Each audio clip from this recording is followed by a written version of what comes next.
So just to kind of dive in, we're going to talk about flounder or flatfish. And you can see they have eyes on only one side of their head, and I'll talk a little bit more about that as they mature.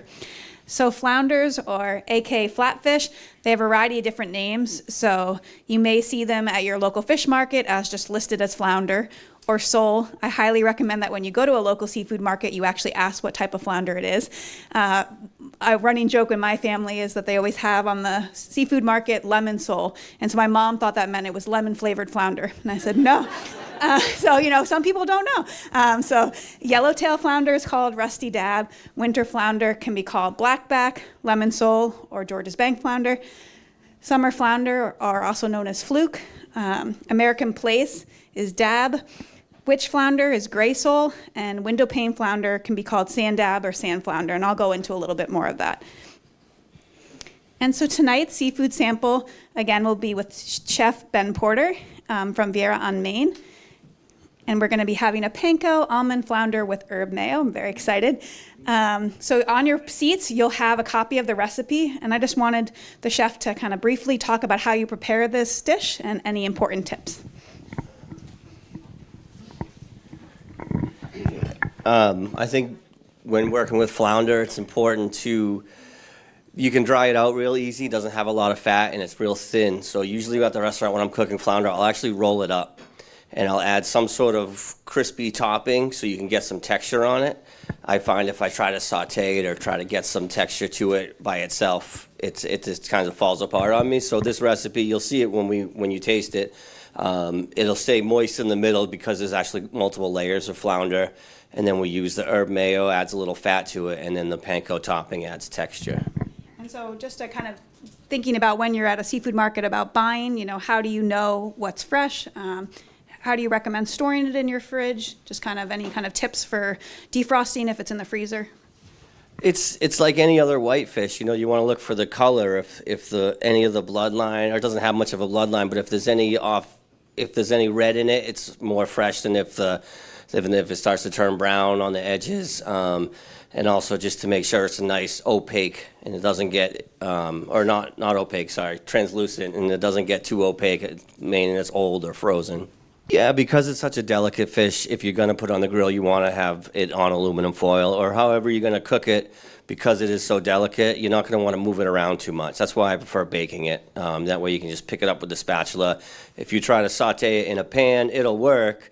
Especially if you have larger, thicker fillets, that lends itself well to sauteing. But usually for me, the smaller the fillet, I'm going to tend to bake it so it doesn't fall apart on you. 350 is always a good temperature for any whitefish in the oven, and it depends on the thickness. So if you've got really thin fillets, it takes maybe 10 or 12 minutes. If you've got to roll it up and you're using bigger portions, it might take 20 minutes.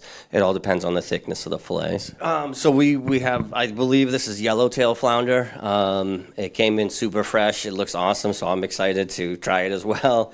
This is a dish that we do at the restaurant on occasion. Because we can get nice local. It's one of the few fish we can get that's local, so we like to highlight it. So this is typically how we would serve it at the restaurant. We would take shrimp and chop it up and fold it into the orzo. A caper beurre blanc adds a nice flavor. The capers are bright and acidic. Green beans is just a nice pairing that doesn't overpower the fish. So a classic French technique is sole meuniere, where you saute in a pan with butter and lemon and capers as well. That's always a real popular one with shallots.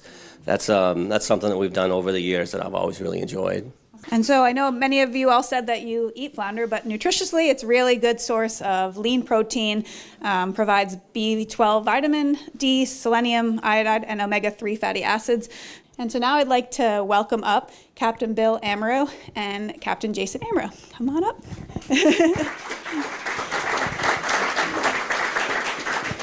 Well, I'm Bill Amaro. I'm a commercial fisherman, been fishing here out at Chatham. It started in New Orleans in 1969, 1970, a long time ago, and came up to Chatham in 1974 and been fishing full-time from here ever since. I've had a couple of different roles in fisheries. I worked for a while as a management person, serving on the council. Now I'm on the Massachusetts Commission, but I maintain a living as a fisherman. My wife, Joanne, is right here. I'd like to introduce her. Behind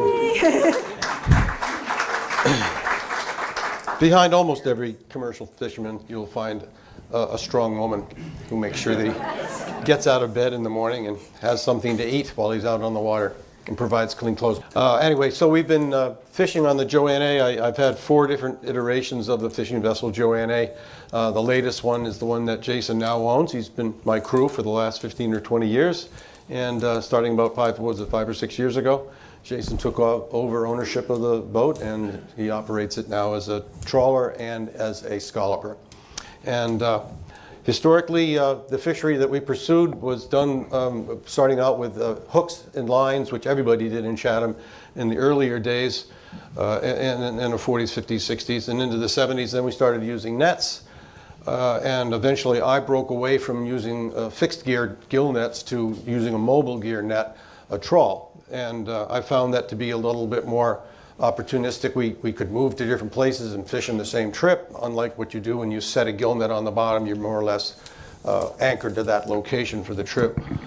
And we also have varieties of fish that we could catch that you can't catch in these other kinds of gears or as effectively. So we've been trawling, pulling an otter trawl on the ocean floor. Now the flounder is,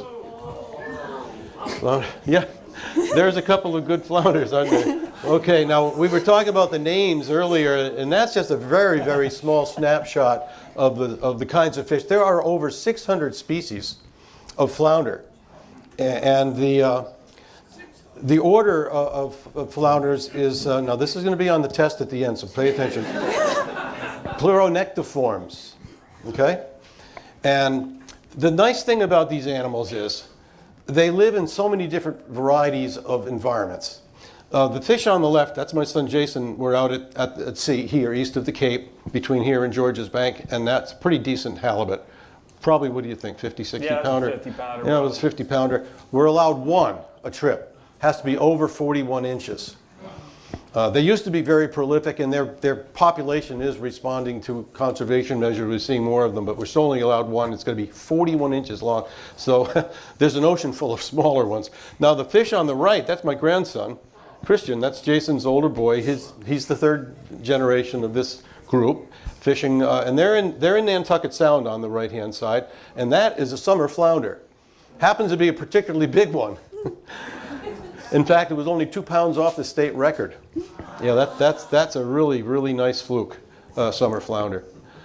So they're both in the same family. You can see there's a lot of similarities, and as Aubrey mentioned earlier, they start off life in their earliest stages before they become, maybe as big as a penny, with both eyes on either side of their body. And then as they spend more and more time on the bottom, evolution has caused both eyes to migrate to one side, the top side. Obviously, if they were on the bottom and there was an eye on both sides, they'd be constantly looking at the floor and up above. So they're smarter than that, so they figured out a way to have both eyes looking above where predators will be more likely to be found. Now you notice how white the bottoms are. This is another interesting thing about this particular fish. The bottom of the fish, when it comes off the bottom to pursue prey, anything that is below it will be looking up at the light. The white, therefore, acts as camouflage from below. The dark side, or the upper side, is just the opposite. Looking down at it, it blends in with the bottom of the sea. So it's a dark brown or sandy colored. And these animals have the ability to change their spots, you might say, very much like squid and other kinds of arthropods. They can change their colors. And they do that, second question on the exam, or with cells called chromatophores. Okay? I want to make something about the resource in its population. Now, almost everything that we fish for, except for dogfish and skates, populations have declined over the decades. We started out fishing, there'll be some pictures coming up, of us fishing in Nantucket Sound back in the 70s and 80s, and we were catching fluke and blackback flounder, winter flounder, in numbers that are really remarkable. So this is the fishing vessel Joanna, Jason at the helm. This is the crew out in the back. That's Jim Bremser, for anybody who's wondering who that is. And over on the other side is a picture of the net coming in, being pulled in by that reel. That's the operative force that brings the net up. We do a lot of fishing in the dark, especially for flounder. There's something about the conditions on the bottom of the ocean during darkness that allows us to catch flounder at a greater rate than during the daylight. So we're out this morning getting ready to set the trawl. What you're seeing there is Jason lowering that trawl door. That's one of the planes that brings the net to the bottom and spreads it apart. It's basically a vertical airplane wing. Instead of producing lift, it produces outward force which pulls the net apart and keeps it spread onto the floor of the ocean. This part of the net, he's closing the cod end now. That's a tripper, it's called, and that's what keeps the net closed. And when we pull it back onto the boat, because it might be filled with thousands of pounds of fish, you snap the rope and it opens up, and the bottom of the net, which is puckered when it's closed, opens up and the fish drop down onto the net, onto the deck. And the net is wound up, as you can see, it's about 150 feet long, and it has an opening that's about 60 feet wide. The thing about pulling a net like this behind the boat, there's so much force exerted by those doors. There are tools, and they're rather expensive. We don't have them on this little boat that'll tell you when there's a lot of pressure, but we do it by time. And you learn that by simply going out and fishing and understanding how many hours you can pull or minutes you can pull the net. These tows run for about an hour and a half on the bottom. We go 3 knots when we're towing roughly, so we're covering a pretty good distance. But again, it's a fairly narrow swath that we're covering. Here it is being pulled back in after being set out. Now the sun has come up, you can tell. And there'll be a few fish in the twine as we're working our way down to the cod end. And then the cod end itself will come in. Now when the net is fairly heavy, we can't lift it in with the power of the drum because you don't have that much force. But in this case, we were able to just make it, yeah, he's up and in. Okay, and now he'll put the stern boards in. So what does the stern boards do? The stern boards simply close the back of the boat. You know, the back of the boat, you can see, is open. It's like a tailgate. He puts the boards in, and now we have the ability to drop the fish onto the deck, and they won't go spilling back out. And the net will have whatever we've got for that first tow of the morning. And how about that? That is a lobster trap. Now, don't get the idea that we towed somebody up. What happens is the guys lose their gear. You know, sometimes a rope break, or you don't know exactly what might have happened. That was an unmarked trap that happened to be laying on the bottom, and now That's when we were tagging the halibut. Oh, we're tagging now. Yeah. Oh, okay. Oh yeah, this is a trip where we're tagging fish and then releasing them. We were doing some research. And halibut was the target fish that we were tagging. But this is what, like Dad said, we had towed the net for probably an hour and a half, and bring it up, empty it, and then set out again and make another tow. And while we're towing the second tow of the day, I go through what we caught on the first one. And you can't keep everything that's there because there's no market for some things. So we throw them back. And then there's regulatory discards that we can't keep some things by law, so we have to throw them back. And the target species that we can keep hopefully are worth enough money to make a profit at the end of the day. So this is just the process of me going through what we caught. So you can see we catch a few lobsters, you catch a few scallops, you catch a few fish, and then A little at a time, it adds up. yeah, you got to put in some time to make a profit if the fishing is so-so. Sometimes when it's red hot, you can go out there and load up on a real valuable species quickly and come in and unload. And other times it takes 2 or 3, well, I don't fish for 3 days, but I do 2-day trips sometimes, and you can make slow fishing profitable that way if you're efficient enough. All right. Now the picture on the right is a picture from Nantucket Sound back in the 80s. And all those fish in the forward, closest to the camera, are blackback or winter flounder. Yeah, these were the ones you saw in the very beginning that were laying down looking at you. Yeah. These are those And ones. they were prolific at that time. Today, there'd be very few. And there are a lot of reasons why that is, but we just don't have them like we once did. We do have other species. Gray sole is a that's really what made our living for the most part. It was a fish called a gray sole, which you won't see marketed on Cape Cod, or very rarely. The chef would know about it because that's the kind of thing that it's a white tablecloth, what they call a white tablecloth fish. Goes to the markets in the restaurants in New York City, Boston. You'll see it in the Russian tea room, at least when it existed. And there we are tagging a small halibut. Yeah. And our biggest threat right now to the growth of fish and long life is really environmental. The things that we see at sea with temperature changes are just remarkable for such a short period of time. the last couple of decades is just, I don't even know where to begin to describe it, but it's huge. Yellowtail flounder is a local Cape Cod flounder. Now, the chef that was here a little while ago mentioned that he thought it was was local, but this fish was probably landed in New Bedford. The boats that trawl out of New Bedford fish on Georges, where these fish are very numerous. Or Boston. There's a lot of Boston draggers too. But there's a lot less activity with trawling, which catches most of these flatfish, because that's the net that's on the bottom. There's fewer of us. There's just, the boats have gone out of business, been bought out, all kinds of problems. If you've been reading in the press, a major company just folded up and went back to Denmark, where they were from. Oh, yeah. I wanted to say, as far as management and conservation, Dad was saying that this type of gear has been, advanced to reduce bycatch and have a reduced environmental impact. And on the management side, if you're going to try to fish for these now, you need to have an observer. You need to have a person on your boat on every single trip, 100%. And which the government's paying for right now, but when they stop paying, the fisherman has to pay, and it's kind of a contentious thing. You have the option of putting a camera on your boat that's going to run 100% of the time that you're fishing, because they want to see what you're catching and discarding. And the last thing I wanted to say was, when you saw the net hanging in the air and I opened it up and you could see that there was those square mesh shapes, that's what the net is made out of, square mesh. That's so small fish can escape out of the net before they come up to the surface. That's the largest size by law. That's the largest size mesh of any managed fishery in the world, is what we use in New England. The 6.5-inch square mesh. No other. Even we fish next to Canada, and they use, I think, a 5.5-inch and they're allowed to keep and we're smaller fishing fish. side by side for the same thing. They're on one side of an imaginary line, we're on the other, and we have a 6.5-inch mesh, and they have a 5. So we have a very aggressive management, and it's hopefully paying dividends, because it's really kind of puts a damper on our productivity.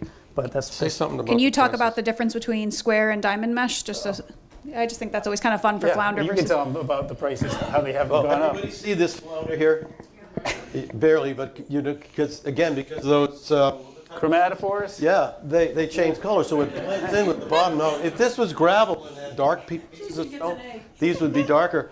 But this fish is shaped like that, like a diamond. When you're towing a net that's got diamond-shaped mesh, I mean, it's literally diamond-shaped. It's shaped like that.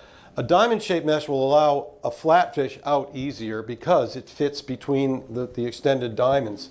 Whereas a square mesh net, which is literally square, is designed for escapement of round fish, like cod, haddock, and other kinds of square. So we use a combination of these meshes for the advantage of the fish to get out of the net. You'd think you'd want to do it the other way around because you'd catch more, but we're trying to rebuild the stock and get the highest quality, the larger fish. They pay a little more money for larger fish. Yeah. Winter flounder. So they got a really small mouth compared to a lot of flounders. So because they have such a small mouth compared to those halibut or fluke, they mostly eat worms, shrimp, clams. They are found, pretty much. This is an availability chart. So in green is when it's available on the Cape, Massachusetts, January through March. But you can tell that that's another species you would see very common at the fish market. Yeah, and that the seasonality is changing very, very quickly. We're seeing summer flounder earlier than we ever have before. They're staying fairly late. We're getting black sea bass up here, which used to be in mid-Atlantic and more, southern Georgia, Carolinas, Virginia, Maryland. Now we're getting them up here in big numbers because they're going where the temperatures in the environment is most suitable for them. We're losing our cod and our other cold water fish, winter flounder. We don't have the numbers we once did. And the predator and prey relationships are changing. We're getting greater numbers of animals like sea robins. I don't know if anyone's familiar with sea robins, but they feed, when these guys are in that stage, they're an inch less, the sea robins, they feed on them, and they really can clean out.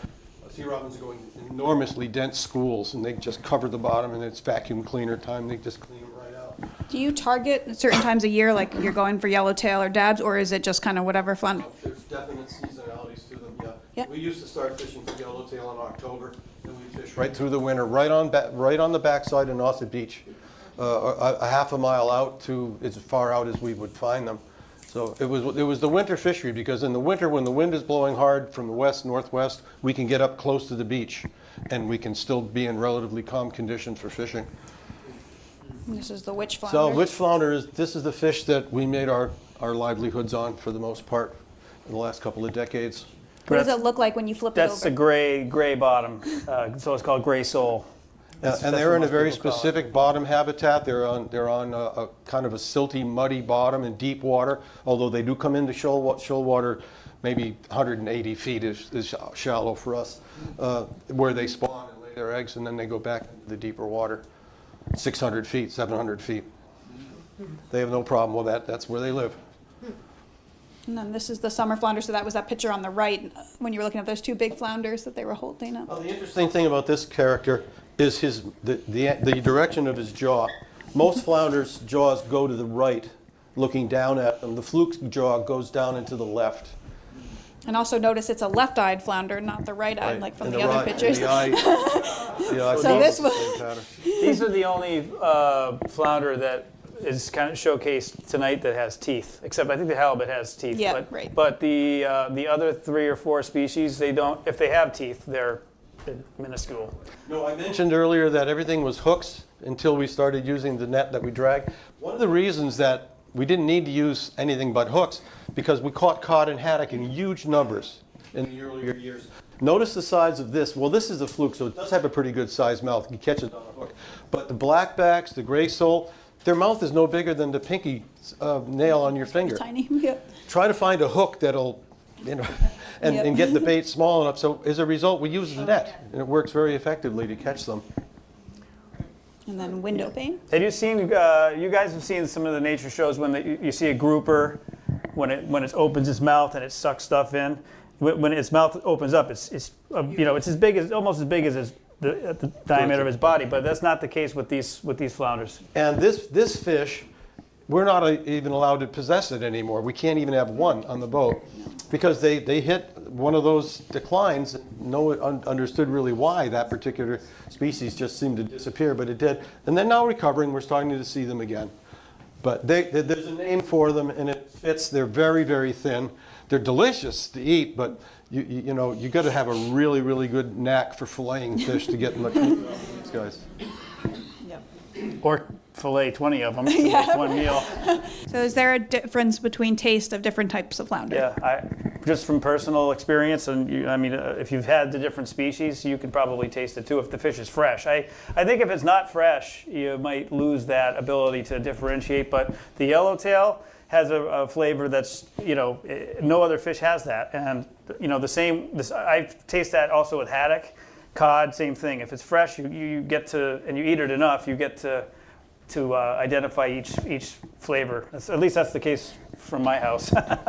We have a local organization called Chatham Harvesters, and they work strictly with our local boats on the Cape to provide you with the freshest fish that you're going to be able to find. And they don't have a market per se. They do what are called pop-up locations. And I'm sure it's mainly through the internet that you find out this information. But if you Google Chatham Harvesters and contact them, you'll be assured of getting Jason scallops, our halibut. Yeah, they buy summer flounder from me in the summertime, and then they buy more than they can sell. They have a really high quality commercial vacuum sealer, and then they freeze it. And then that's one of the best ways to freeze fish is with a vacuum sealer. I personally find that when you freeze it in a Ziploc bag, it doesn't taste as good when you thaw it out as it does when it's fresh. Don't be afraid, though, to seek out high-quality, fast-frozen fish, frozen at sea especially, that would be coming from foreign countries. In Western Europe, they do a wonderful job with their at-sea freezing processors. They have big ships over there that fish quite differently than we do here. It's really more of an industry is often government-supported and even government-run in countries like Norway and Denmark, Iceland, and they do a wonderful job. So if you can buy a frozen-at-sea product and you find that it meets your standards, don't be afraid to use that. It's not going to help us too much. But on the other hand, our prices are so low for what we catch and what we put into our work. It's hard to to equate to what's going on, but I can tell you, the prices that Jason got this past summer for gray sole when he was fishing in the fall were the same prices that we were getting in 1999 for our fish. $1.20 to $1.60 a pound is all we were getting. Now that has to be filleted, there's waste and it's handling and all the rest, so we know the price is going to go up. But for us to be getting the same prices, and people say, well, why is it that way? All I can say is that the market for our fish pretty much disappeared during the really, really severe times of cutbacks by the fisheries service, and we weren't allowed to catch the fish. And when that happened, the purveyors and the people who market the fish to you, the general public, sought an alternative supply. And they sought that supply mainly from Europe and Alaska and Iceland. And those supplies are still available, and they're portioned, they're frozen at sea. It eliminates the need for keeping the fish cold in a refrigerator and hoping that you're going to sell it within 2 days, because that's really as long as it will last and be in really good shape. So we've yet to crack back into that marketplace of the fresh New Bedford style or Boston style filleted fish. But definitely try to get more, fresh flounder if you can at the market, of course, if you need to get frozen. And, if you don't have a vacuum sealer at home, and you do have to use a Ziploc bag, I found sometimes, even if it's slightly different taste by thawing it, I'll put it with Italian dressing, just, salad dressing, and put it in there for a little bit. Immediately takes out any kind of fishy smell. You won't taste it on your regular fish, and then can do your normal seasoning as is. So just a little bit of that oil and vinegar kind of removes any potential fishy smell I do with anything. So that's always an option if you had to freeze it until later. We have an ice maker on the boat, and it makes a ton a day of saltwater flake ice. So once See the ice on the once we wash, we clean them. After I sorted them, when you saw me doing that, we put them into these totes, and then we put them down into our cold fish hold below deck, and we put saltwater ice on top, and the fish hold's much colder than it is outside. So you don't call it frozen then? No, this Oh, is no, not. it's not No, no, frozen. this is not frozen at This all. is called slurry ice fish. No, you could take these fish right out of the tote and fillet them right now in this video here. But frozen is frozen, and these are fresh. It's different. There's 100 pounds in each of those containers, roughly. There's a shovelful ice on the bottom and a shovelful on the top, and they are cold. And they stay fairly cold. They're going into the building now. The building isn't air conditioned or anything, but it'll stay on a tray for maybe 3 or 4 minutes till the men put them in additional totes or containers that also have ice on them. And then they go directly into a refrigerated truck, and the truck will have those fish either in New York, Boston, or New Bedford within 6 hours. Dad's been fishing since before I was born, and I went to I fished with him here and there during high school. I didn't love it very much, but he needed the help sometimes, so I went with him, and I needed a little money, so I ended up going to college and working overseas, and I didn't really like being gone, and I had family. And then Dad needed a crew, so I started full-time with him in 2000, I think. And the rest is Lo and history. behold, he discovered he liked it more than he thought. Yeah, and now I got my son. My son works with me full-time too now. He was the kid holding that big fluke. He's been with me for 3 years now, I think. Yeah, these are quotas. And these are the size limits. Yeah, just helpful to see the size. Sometimes people don't know. Yeah, well, we when I started fishing, size limits? What? There were no size limits. There wasn't even any mesh size limits. You just bought the gear and you went and you caught the fish. And if you caught small fish that day, you kept small fish. I mean, there'd be a point at which you wouldn't keep them, but now you have a 12 inches on the Georges Bank. Is this blackback here? Or yellowtail, yeah, Yep. winter. This has jumped around. It used to be 13, and they decreased it to 12. What we try to do, this is from my years on the council, we try to match the size of the fish to the gear that retains those fish. You don't want to have a size limit that doesn't match up with the gear, because you're going to kill all these fish. You're going to have more fish. So you bring the size to match to what escapes from the net, or what's retained by the net. And different fish in different sizes, shapes, get out easier or differently. These are we call boards. them doors. Yeah. They're called otter boards. And they pulled an otter trawl. This is an old rendition of what they once looked like. These are called bridles that go from the lower and upper part of the net, because the upper part of the net has lift and it's up in the air. So the bridle allows that to spread. This only works if it's moving. This is, I know. So you guys know that's what Dad mentioned at the beginning. There was fixed gear, which is what a lot of the Chatham fleet started out historically doing with hooks and gill nets. Well, hooks and then gill nets, which stay in one place and the fish come to them. This actually herds the fish. It doesn't work unless it's got headway. So you're actually overtaking the fish, and you're only going 3 knots, 2.8 knots. So you're not outpacing the fish, but you're tiring them out. And once they get tired of swimming in front of the net overtakes them, and then they go into all the way in the back where that cod end is that I opened up. My mom always used high quality virgin olive oil, and she would egg wash the fillet and then dip it in Progresso seasoned breadcrumbs. That was probably 75% of the times that we had fried fish. That's it. And that remains probably the most popular recipe. But we do a lot of broiling too. You feel like you've had enough oil earlier in the week, put it on a pan underneath the broiler, high heat, very short time. As soon as it turns golden brown on the top, with mayonnaise and dill. Got to use dill on Always your fish with mayo. As soon as you get a golden brown on the top, do not overcook the fish. It really, you want it moist. It's like boiling an egg. It's the white protein of an egg is the equivalent of the protein of the fish. It doesn't take very much to cook it. I mean, the chef had a recipe, but that was because he had done something with the fillet. He had other things involved with it. But if you're doing just the fillet with a little bit of mayo and dill, as soon as it's golden brown at the top, bring it out. And also you can use a fork and it'll flake, and that's how you kind of know as well. Thank you guys, and just wanted to mention too that this Meet the Fleet event, we get supported by NOAA and the National Marine Fisheries Services through their Salt and Stall Kennedy Awards.